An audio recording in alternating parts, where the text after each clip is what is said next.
oppressed by the Philistines for 40 years. In the town of Zorah, there lived a man named Manoah from the tribe of Dan. Manoah's wife was barren and had no children. One day, the angel of the Lord appeared to her and said, "You are barren and childless, but you are going to become pregnant and give birth to a son. Now see to it that you drink no wine or other fermented drink, and that you do not eat anything unclean. You will become pregnant and have a son whose head is never to be touched by a razor, because the boy is to be a Nazirite, dedicated to God from the womb. He will take the lead in delivering Israel from the hands of the Philistines."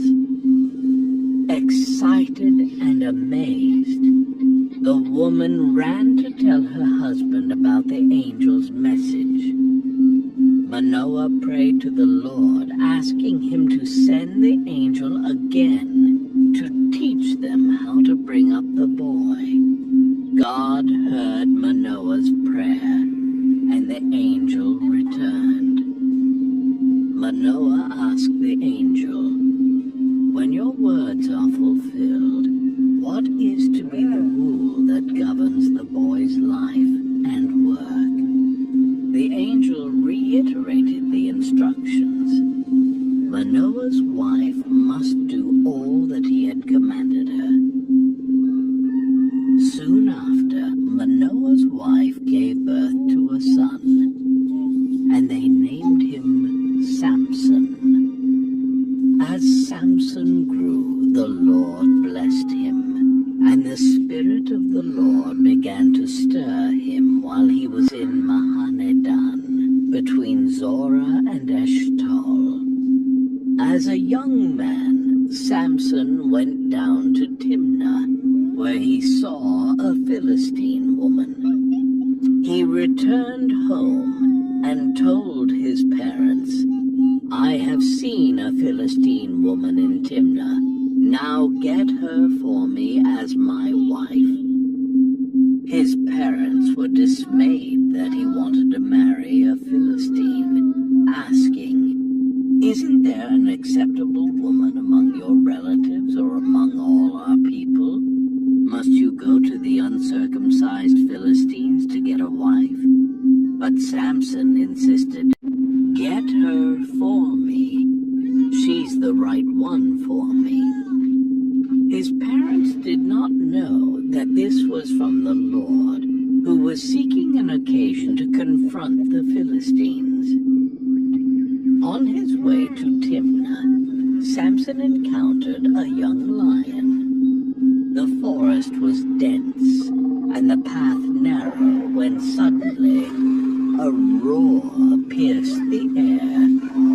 A young lion, fierce and wild, charged at Samson. The Spirit of the Lord came powerfully upon him, and with a surge of divine strength, Samson tore the lion apart with his bare hands, as one might tear a young goat.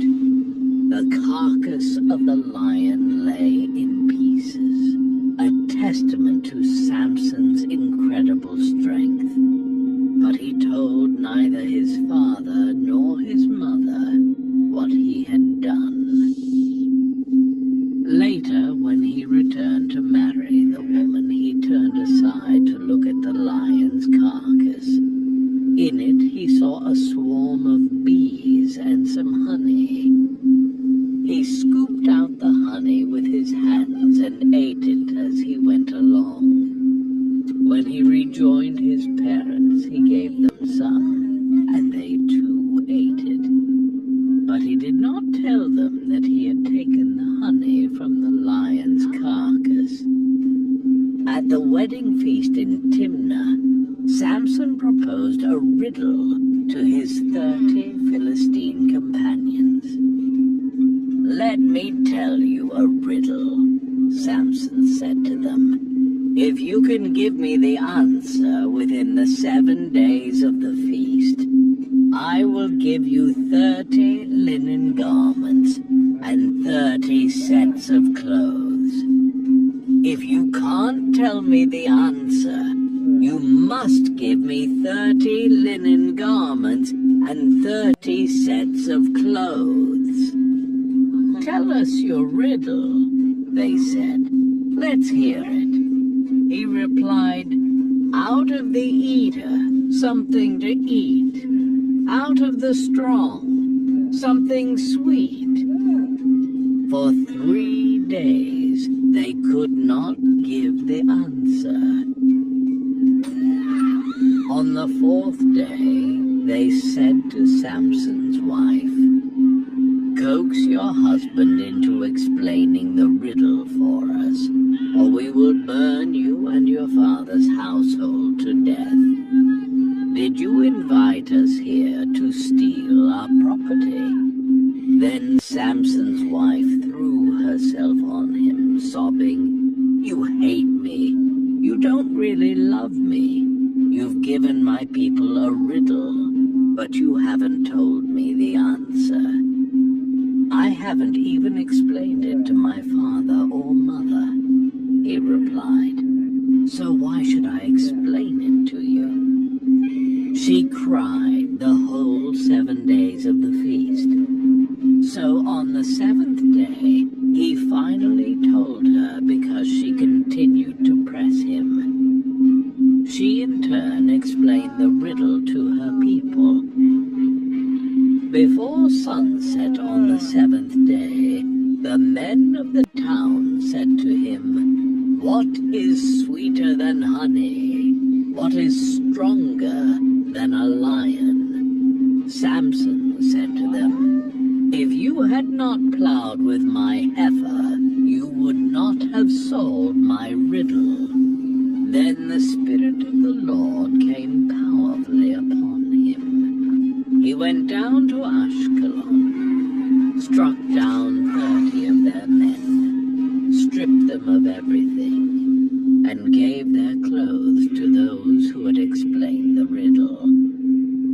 Burning with anger, he returned to his father's home, and Samson's wife was given to one of his companions who had attended him at the feast. Later on, during the wheat harvest, Samson took a young goat and went to visit his wife.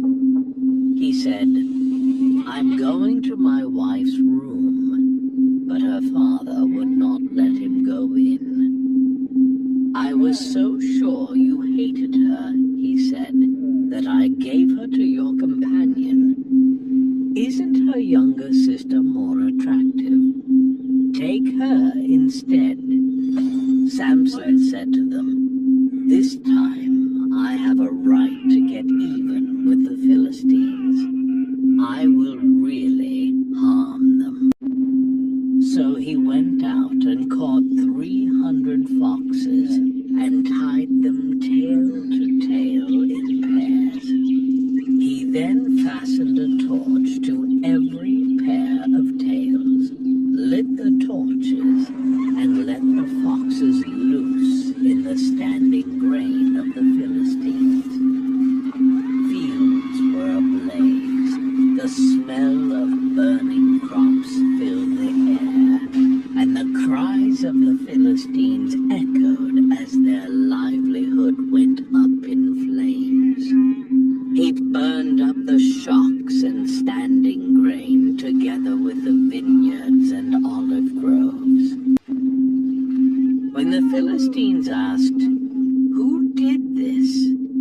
They were told, Samson, the Timnite's son-in-law, because his wife was given to his companion. So the Philistines went up and burned her and her father's house down. Samson said to them, since you've acted like this, I swear that I won't stop until I get my revenge on you. He attacked them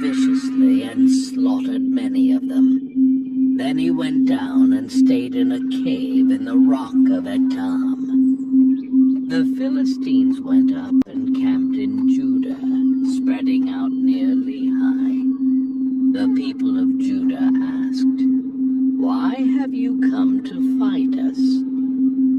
"We have come to take Samson prisoner," they answered, "to do to him as he did to us." Then 3,000 men from Judah went down to the cave in the rock of Edom and said to Samson, "Don't you realize that the Philistines are rulers over us? What have you done to us?" He answered, "I merely did to them what they did to me." They said to him, "We've come to tie you up and hand you over to the Philistines." Samson said, "Swear to me that you won't kill me yourselves." "Agreed," they answered.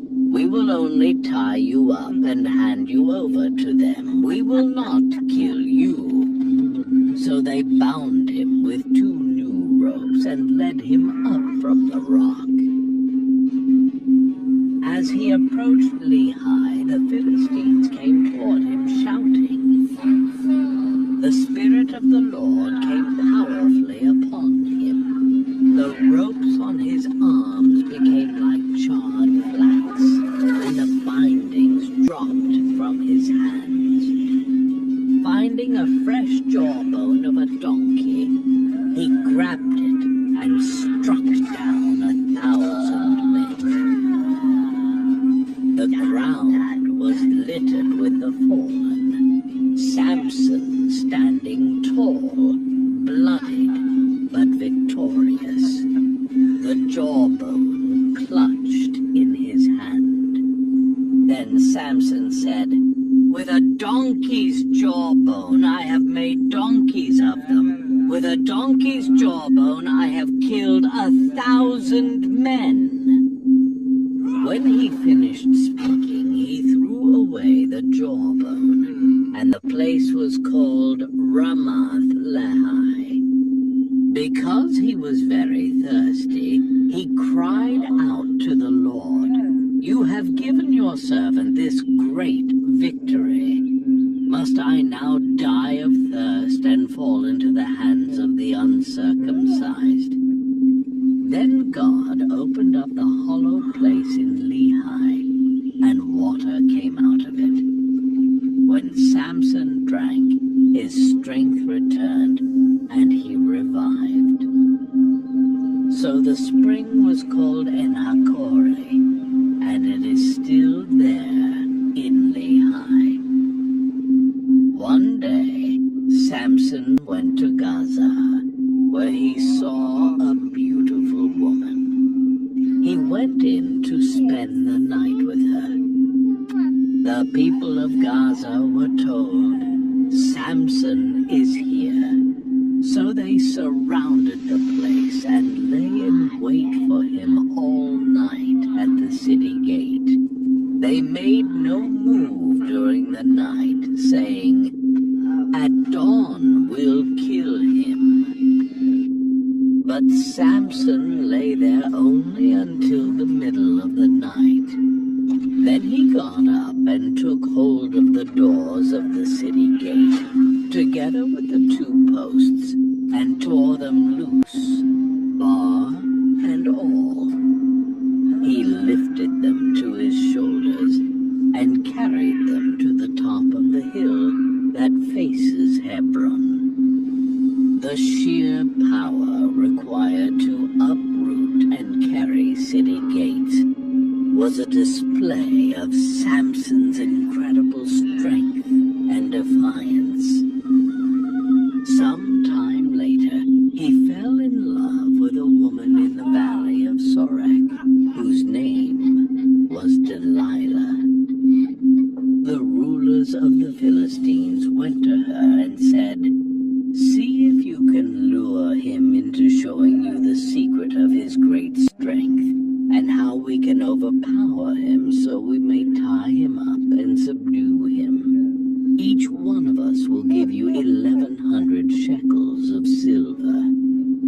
So Delilah said to Samson, "Tell me the secret of your great strength and how you can be tied up and subdued." Samson answered her, "If anyone ties me with 7 fresh bowstrings that have not been dried, I'll become as weak as any other man." Then the rulers of the Philistines brought her 7 fresh bowstrings that had not been dried, and she tied him with them. With men hidden in the room, she called to him, "Samson, the Philistines are upon you." But he snapped the bowstrings as easily as a piece of string snaps when it comes close to a flame. Then Delilah said to Samson, "You have made a fool of me. You lied to me. Come now, tell me how you can be tied." He replied, "If you weave the 7 braids of my head into the fabric on the loom and tighten it with the pin, I'll become as weak as any other man." So while he was sleeping, Delilah took the 7 braids of his head, wove them into the fabric, and tightened it with the pin. Again she called to him, "Samson, the Philistines are upon you." He awoke from his sleep and pulled up the pin and the loom with the fabric. Then she said to him, "How can you say I love you when you won't confide in me? This is the 3rd time you have made a fool of me and haven't told me the secret of your great strength."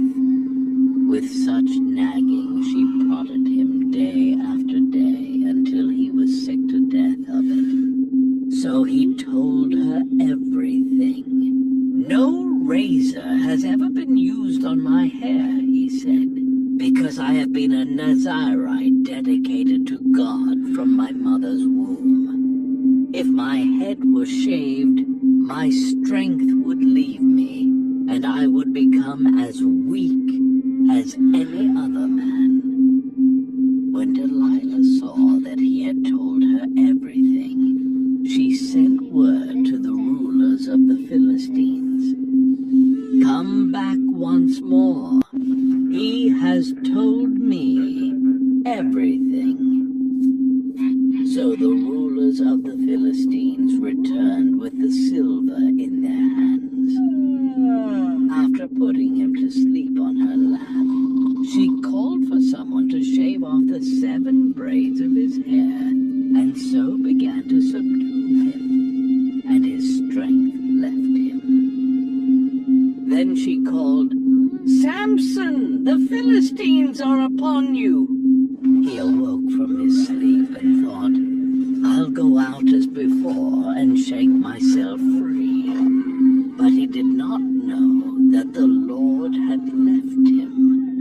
Then the Philistines seized him, gouged out his eyes, and took him down to Gaza. Binding him with bronze shackles, they set him to grinding grain in the prison. But the hair on his head began to grow again after it had been shaved. Now the rulers of the Philistines assembled to offer a great sacrifice to Dagon, their god, and to celebrate, saying, "Our God has delivered Samson, our enemy, into our hands." When the people saw him, they praised their God, saying, "Our God has delivered our enemy into our hands, the one who laid waste our land and multiplied our slain." While they were in high spirits, they shouted, "Bring out Samson to entertain us," and he performed for them. When they stood him among the pillars, Samson said to the servant who held his hand, "Put me where I can feel the pillars that support the temple, so that I may lean against them." Now the temple was crowded with men and women. All the rulers of the Philistines were there, and on the roof were about 3,000 men and women watching Samson perform. Then Samson prayed to the Lord, "Sovereign Lord, remember me. Please, God, strengthen me just once more, and let me with one blow get revenge on the Philistines for my 2 eyes."